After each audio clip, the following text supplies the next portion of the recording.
साथियों, BPSC TRE 3.0 के लिए आज से ऑनलाइन रजिस्ट्रेशन की प्रक्रिया शुरू हो चुकी है। आप सभी रजिस्ट्रेशन की प्रक्रिया कैसे पूरा करेंगे, हम आपको इस वीडियो के माध्यम से स्टेप बाय स्टेप बताने वाला हूं, तो वीडियो को आप अंत तक जरूर देखिएगा। वीडियो शुरू करने से पहले मैं आपसे एक छोटा सा रिक्वेस्ट करना चाहूँगा कि आप अभी तक इस चैनल पर नए हैं तो आप इस चैनल को सब्सक्राइब कर ले और बेल आइकन को दबा दें ताकि ऐसे ही लेटेस्ट वीडियो मिलता रहे। चलिए शुरू करते हैं।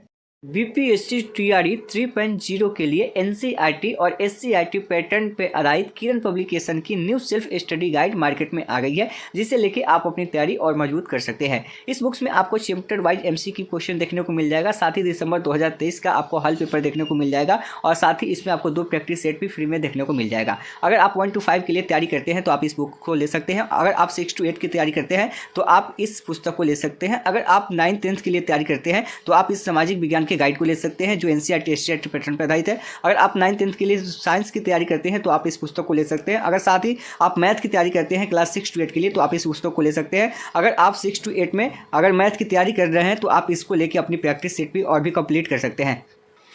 साथियों, इन सभी पुस्तकों का लिंक आपको वीडियो के डिस्क्रिप्शन में मिल जाएगा, जिसे लेके आप अपनी तैयारी जो है शुरू कर सकते हैं। तो लिंक वीडियो के डिस्क्रिप्शन में है, आप इसे अभी साथियों, रजिस्ट्रेशन करने के लिए सबसे पहले आपको बीपीएससी के ऑफिशियली वेबसाइट पे आना होगा। आप अपने क्रोम में बीपीएससी सर्च करेंगे तो आप इस पेज पे आ जाएंगे। यहाँ पे आने के बाद आपका जो पहला पेज होगा, यहाँ पे इस पे आपको क्लिक करना है। जैसे आप इस पे क्लिक करते हैं फर्स्ट वाले पेज पे तो कुछ इस तरह का इंटरफेस आपके सामने आ जाता है, बीपीएससी का ऑफिशियली वेबसाइट आ जाता है। उसके बाद आपको नीचे आना है और यहाँ पे आप देखिएगा एक आपको लिंक दिखेगा यहाँ पे ऑनलाइन अप्लाई का, यानी कि अप्लाई ऑनलाइन का दिखेगा। आपको सिंपली इस पर क्लिक करना है। जैसे आप इस पर क्लिक करते हैं तो यहाँ से एक और पेज आ जाता है आपका, यानी कि बीपीएससी ऑनलाइन एप्लीकेशन, यानी आपको इस पर क्लिक करना है। जैसे आप इस पर क्लिक करेंगे तो फिर आपसे पूछेगा यहाँ पे ओके का परमिशन मांगेगा, आपको ओके वाले बटन पर क्लिक कर देना है। जैसे आप ओके वाले बटन पर क्लिक कर देते हैं तो कुछ इस तरह का पेज आपके सामने आएगा, ऑनलाइन रजिस्ट्रेशन वाला और लॉगिन वाला। सबसे पहले आपको रजिस्ट्रेशन करना है, उसके बाद जब आपको यूजर आईडी और पासवर्ड मिलेगा उसके बाद आपको लॉगिन करना है। ठीक है, ध्यान रखिएगा। और हम इस वेबसाइट का डायरेक्ट लिंक भी आपको दे देंगे कि आप डायरेक्ट इसी पेज पे आके अपना रजिस्ट्रेशन जो है कर सकते हैं। इसका लिंक आपको वीडियो के डिस्क्रिप्शन में मिल जाएगा। आने के बाद यहाँ पे आपको करना क्या है कि ऑनलाइन रजिस्ट्रेशन पे आपको क्लिक करना है। जैसे आप ऑनलाइन रजिस्ट्रेशन पर क्लिक करते हैं कुछ इस तरह का इंटरफेस आपको सामने देखने को मिलता है। नीचे आपको अप्लाई हेयर का ऑप्शन दिखेगा। आपको क्या करना है, इस अप्लाई हेयर वाले ऑप्शन पर क्लिक करना है। जैसे आप इस पर क्लिक करेंगे तो आपका पेज यहाँ से ओपन हो गया। आप चाहे तो इसको इंग्लिश में भी देख सकते हैं। देखिए इंग्लिश में आ रहा है सभी, हम इसको हिंदी में आपके लिए कर देते हैं, ट्रांसलेट कर देते हैं ताकि आपके सामने कोई भी दिक्कत ना हो, आप एक एक चीज़ें को बारीकी से के साथ समझ सके ताकि आपको कोई भी दिक्कत ना हो। अब यहाँ पे हम आपको बताने वाले हैं कि देखिए यहाँ पे विज्ञापन संख्या आपके सामने शो हो रहा है, यानी कि जो 22/2024 है और परीक्षा का नाम स्कूल शिक्षक भर्ती परीक्षा है। और यहाँ पे देखिएगा, यहाँ पे लिखा है जो स्टार मार्क्स है या फील्ड अनिवार्य है। जो यहाँ पे आपका स्टार मार्क्स लगा हुआ है वह फील्ड आपके लिए काफ़ी इंपॉर्टेंट है, उसको आपको फिलअप करना है। और उम्मीदवार को सभी कॉलम अंग्रेजी में भरने होंगे, यानी ध्यान रखिएगा आपको जो भी फॉर्म फिलअप करना है यहाँ पे आपको अंग्रेजी में भरना है। हम अभी आपको अंग्रेजी भी करके दिखाएंगे, हिंदी सिर्फ हम आपको समझने के लिए बता रहे हैं ताकि आपको समझने में दिक्कत ना हो। आपको फॉर्म जो है इंग्लिश में ही भरना है। यहाँ पे सबसे पहले कि उम्मीदवार का पहला नाम आपको डालना है, यानी कि जो आपका फर्स्ट नाम है वो आपको डालना है। मान लीजिए आपका नाम अजय है, आपका नाम अजय कुमार है, अजय कुमार है तो आपका फर्स्ट नाम क्या हुआ, अजय हो गया और लास्ट नाम कुमार हो गया। मान लीजिए अजय कुमार आपका नाम सिंह है तो फर्स्ट नाम आपका क्या हुआ, अजय हुआ, मिडिल नेम आपका कुमार हुआ और लास्ट नेम आपका सिंह हो गया। ध्यान रखिएगा। तो ऐसे आपको फॉर्म को फिलअप करना है। तो यहाँ पे कह रहा है फर्स्ट नाम, मान लीजिए अजय है तो फर्स्ट नाम, मध्य नाम अगर आपका कुमार है या सिंह है, कुछ भी है, कुमार है तो आप कुमार डालिए, और लास्ट नाम अगर अंतिम नाम सिंह है तो सिंह डालिए। अगर सिर्फ आपका अजय कुमार ही है, दो ही नाम, तो आप फर्स्ट नाम डालेंगे और लास्ट नाम डालेंगे, आपको मध्य नाम डालने की जरूरत नहीं है। फिर पिता का नाम आपको डालना है, सभी जो है आपको कैपिटल लेटर में ही इंग्लिश में ही डालना है, ध्यान रखिएगा। पिता का नाम आपको यहाँ पे दर्ज करना है। उसके बाद अगर आप महिला है तो आपको पति का नाम भी डालना है, यानी कि जो विवाहित महिलाएं हैं उनको अपनी पति का नाम डालना है। फिर उसके बाद माँ का नाम डालना है, यानी यहाँ पे देखिए ये मैंडेटरी नहीं किया गया है कि आप पति का नाम डालिए ही, पिता का नाम भी डाल सकते हैं। लेकिन अगर आप यहाँ पे फॉर्म फिलअप कर रहे हैं तो वहाँ पे आपके कई ऑप्शन होते हैं जहाँ पे आपको डालना पड़ता है। यहाँ पे स्टार मार्क्स नहीं लगा हुआ है, इसका मतलब यह है कि मतलब यह आपके लिए उतना इंपॉर्टेंट नहीं है। आप पति का नाम डाल भी सकते हैं, नहीं भी डाल सकते हैं, लेकिन कोशिश कीजिएगा कि अगर आप जो भी डॉक्यूमेंट अगर लगाए होंगे, आधार कार्ड अगर आपके पति के घर का है तो फिर आप वहाँ पे पति का नाम डालें। आगे देखिएगा कि माँ का नाम हो गया। उसके बाद आईडी आपको चुनना है। आपको एक आईडी चुन लेना है कि आपके पास कौन सा आईडी है। अगर आपके पास आधार कार्ड है तो आपको आधार कार्ड नंबर डालना है। अगर आपके पास पैन कार्ड है तो आपको पैन कार्ड डालना है। अगर आपके पास ड्राइविंग लाइसेंस है तो आपको ड्राइविंग लाइसेंस डालना है। जो भी है डालिए। आधार कार्ड को छोड़ के अगर आप पैन कार्ड डालते हैं तो फिर आपको 200 रुपये एक्स्ट्रा लगेगा। यहाँ पे देखिए कि यदि आप पैन कार्ड चुनते हैं तो प्रति पोस्ट आपको 200 रुपये अतिरिक्त शुल्क लिया जाएगा, यानी आपको 200 रुपये लगेगा यहाँ से, अगर आप चाहते हैं पैन कार्ड चुनना तो। ठीक है, अगर आप इसके अलावा ड्राइविंग लाइसेंस भी चुनते हैं तो भी आपको 200 रुपये देना पड़ेगा। लेकिन अगर आप आधार कार्ड चूज़ करते हैं तो आपको 200 रुपये नहीं देना होगा। तो अगर आपके पास आधार कार्ड है, आधार सही है, तो आप आधार नंबर डालें, ठीक है, 12 नंबर का। और ध्यान रखिएगा जो भी आप आधार नंबर डालेंगे आपका मोबाइल से लिंक होना चाहिए। अगर आधार नंबर आपका मोबाइल से लिंक नहीं है, देखिए ये बारीकी बारीकी जो बातें हैं हम आपको पहले बता देते हैं, बाद में कोई नहीं बताएगा और बाद में काफ़ी देर हो जाएगी। तो सबसे पहले आपको करना क्या है कि अपना आधार नंबर मोबाइल से लिंक करवा लेना है। अगर आपका आधार नंबर मोबाइल से लिंक नहीं है तो आप करवा लीजिएगा। अभी आप फॉर्म फिलअप कर लीजिए, उसके बाद अपना करवा लीजिएगा 1 आध 2 दिन में, ठीक है। और ताकि आप फॉर्म जब फिलअप कर देंगे, जब वेरिफिकेशन में ज़रूरत उसकी पड़ेगी तो वहाँ पे आपके आधार पे OTP आएगा। अगर OTP नहीं आएगा तो फिर दिक्कत आपको होगी, आपका फिर काउंसलिंग भी रुकेगा। फिर आधार PDF अपलोड करें, यानी कि जो भी आपको PDF अपलोड करना है 100 KB के अंदर में करना है यहाँ पे। और वो भी आपको 100 KB कैसे बनाना है अच्छा क्वालिटी के साथ, उसका भी लिंक आपको वीडियो के डिस्क्रिप्शन में मिल जाएगा, आप वहाँ से साइज को कर सकते हैं कम। तो यहाँ पे आपको PDF में अपलोड करना है आधार कार्ड, ठीक है। आधार कार्ड को आपको PDF में अपलोड करना, ध्यान रखिएगा। कई लोग ऐसे होते हैं जो डायरेक्ट जो है डिजी लॉकर से आधार कार्ड को डाउनलोड करते हैं या वेबसाइट से डाउनलोड करके डायरेक्ट अपलोड कर लेते हैं। तो उसमें क्या होता है, आपका पासवर्ड लगा होता है। तो इसलिए आप सबसे पहले उसको अपना स्कैन करके और फिर से PDF अपलोड करेंगे जहाँ पे पासवर्ड का झंझट ना हो। नहीं तो कुछ लोग वहाँ से डायरेक्ट करते हैं तो वहाँ से पासवर्ड मांगता है, आप तो खोल लेते हैं, लेकिन जैसे ही आप अपलोड कर देंगे फिर वहाँ पर दिक्कत आ जाएगी पासवर्ड का। ये भी ध्यान रखना है। अगला है कि क्या आप भारत के नागरिक हैं, तो बिल्कुल अगर आप भारत के नागरिक ही हैं, अगर फॉर्म फिलअप करें तो भारत के नागरिक ही हैं। अगर आप बिहार के अस्थायी निवासी हैं यानी मूल निवासी है तो आपको यस करना है बिल्कुल। अगर बिहार से बाहर की आप हैं तो आपको नहीं डालना है, ठीक है, क्योंकि अगर बिहार के आप मूल निवासी होंगे तो आपको आरक्षण का लाभ मिलेगा। आगे डालना है कि अस्थायी निवास प्रमाण पत्र विवरण करें। अगर आप बिहार के अस्थायी निवासी डालते हैं तो आपसे आवासीय जो प्रमाण पत्र है आपका, जो निवास प्रमाण पत्र है उसकी क्रमांक संख्या मांगेगा, वो आपको डालना है। यह कब जारी हुआ था आपको ये डालना है। आप इस पर सिलेक्ट करके आप यहाँ से सभी कुछ चूज कर सकते हैं और यहाँ पे डाल सकते हैं। उसके बाद अस्थायी निवास जो आप डाले हैं उसका क्रमांक संख्या वही आपको PDF यहाँ पे डालना होगा, फिर से वही PDF फॉर्मेट आपको यहाँ से डालना होगा।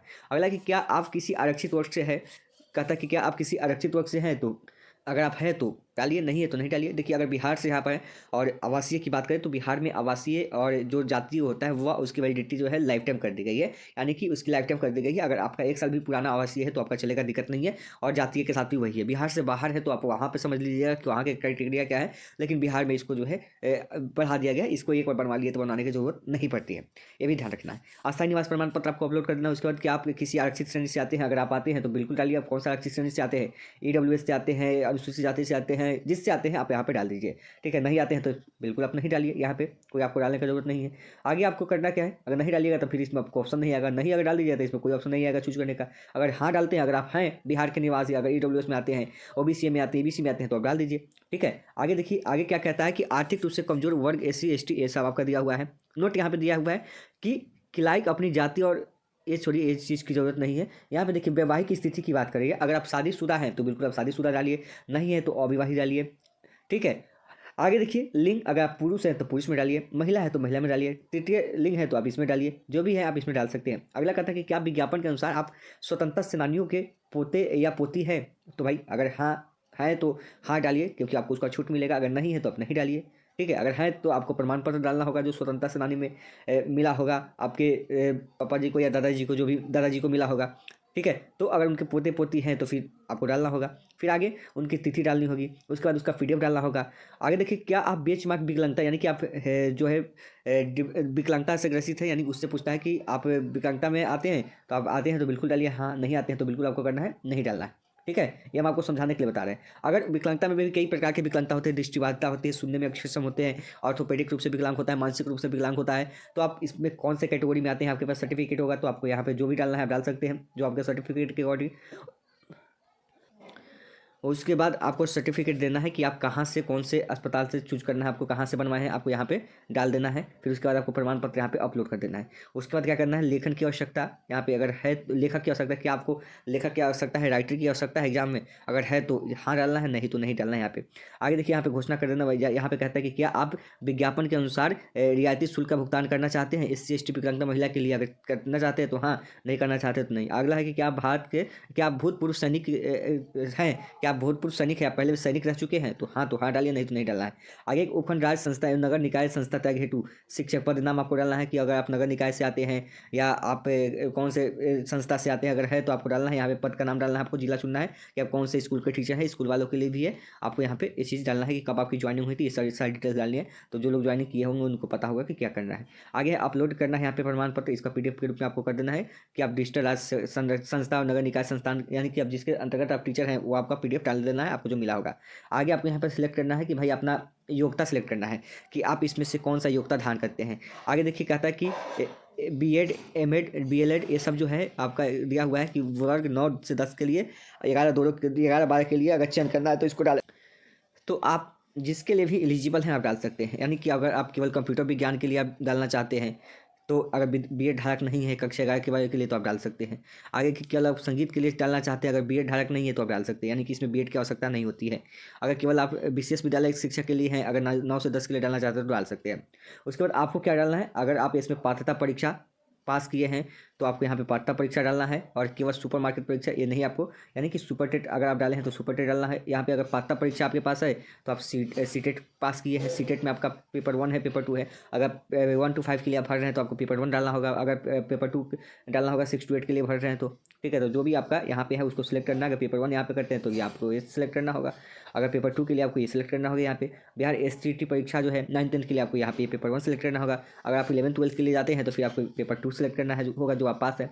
फिर आगे आइए इसमें कि आपको इनके लिए विद्यालय की शिक्षा की आवश्यकता है, कौन से आप किसके लिए फॉर्म को फिलअप करना चाहते हैं, शिक्षा विभाग के विद्यालय शिक्षा पद के लिए या कल्याण विभाग के लिए। अगर आप दोनों के लिए भरना चाहते हैं तो दोनों को आप सिलेक्ट करेंगे, अगर दोनों को आप सिलेक्ट करना चाहते हैं तो दोनों को सिलेक्ट करके आप फॉर्म को फिलअप करेंगे।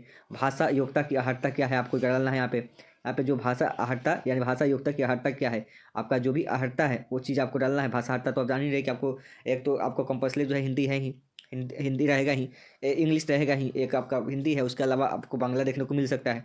फिर आगे देखिए कि जन्म की तारीख आपको डेट ऑफ बर्थ डालना है, उसके बाद अपना एड्रेस डाल देना है, यानी कि पत्राचार का पता, यानी कि कहाँ से आप आते हैं। उसके बाद अस्थायी निवास प्रमाण पत्र आपको डालना है, यानी कि अस्थायी निवास पता जो आपके आवासीय पर भी होगा, आपका आधार कार्ड पर भी होगा, वो पता आपको डाल देना है यहाँ पे। उसके बाद आपको यहाँ पे आना है नीचे और मोबाइल नंबर आपको डालना है और यहाँ पे सत्यापित कर लेना है ईमेल ID पुष्टि करके। फिर आपको यहाँ पे क्या करना है, मोबाइल नंबर और ईमेल ID को वेरीफाई करने के बाद आपको कैप्चा को फिलअप कर लेना है, और कैप्चा को फिलअप करने के बाद आपको पंजीकरण फॉर्म जमा करने पर आपको क्लिक करना है। जैसे आप इस पर क्लिक करते हैं पंजीकरण फॉर्म पे, आपका पंजीकरण जो है यहाँ से सबमिट हो जाता है। एक बार हम आपको इंग्लिश में भी दिखा देते हैं, आपको हिंदी में हमने दिखा दिया ताकि आपको कोई दिक्कत नहीं हो, आप एक एक पॉइंट को वहाँ से समझ सके।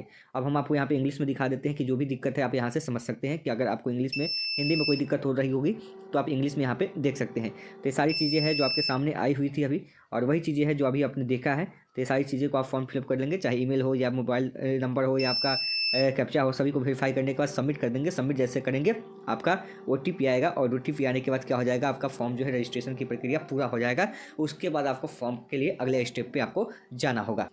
तो साथियों आप यहाँ से आसानी के साथ अपना ऑनलाइन रजिस्ट्रेशन की प्रक्रिया पूरा कर सकते हैं। साथियों ध्यान रखना कि आपका जो भी डॉक्यूमेंट का साइज़ होगा 100 KB के अंदर होना चाहिए। और एक और चीज़ बताते हैं, जो भी आपका जातीय आवासीय बना होगा तो आप डायरेक्ट जो है डिजी लॉकर से डाउनलोड मत कीजिएगा। यानी कि होता है कि डायरेक्ट आपके ईमेल पे आता है और आप क्या करते हैं उसी को डायरेक्ट अपलोड कर देते हैं, वहीं से डाउनलोड करके अपलोड कर देते हैं। तो उस पर होता क्या है, जो डिजिटली साइन होता है ना SCO का, वो क्या होता है वहाँ पे BPSC पर जब अपलोड करते हैं तो जाता नहीं है। इसलिए पहले क्या कीजिएगा, जो भी आपके पास ईमेल पे आया होगा तो पहले आप उसका प्रिंट आउट ले लीजिएगा। प्रिंट आउट निकालने के बाद फिर से उसको स्कैन करके तब उसको अपलोड कीजिएगा, तब आपको दिक्कत नहीं आएगी। इन सारी बातों का ध्यान रखना है आपको, और रजिस्ट्रेशन की प्रक्रिया को आपको पूरा करना है। और फिर आगे आपको फॉर्म कैसे फिलअप करना है उसके बारे में भी हम आपको नेक्स्ट वीडियो के माध्यम में बताने वाले हैं। तो वीडियो अच्छा लगा तो लाइक कीजिएगा, चैनल को पहली बार देख रहे हैं तो सब्सक्राइब कीजिएगा। मिलते हैं नेक्स्ट वीडियो में नए अपडेट के साथ। धन्यवाद।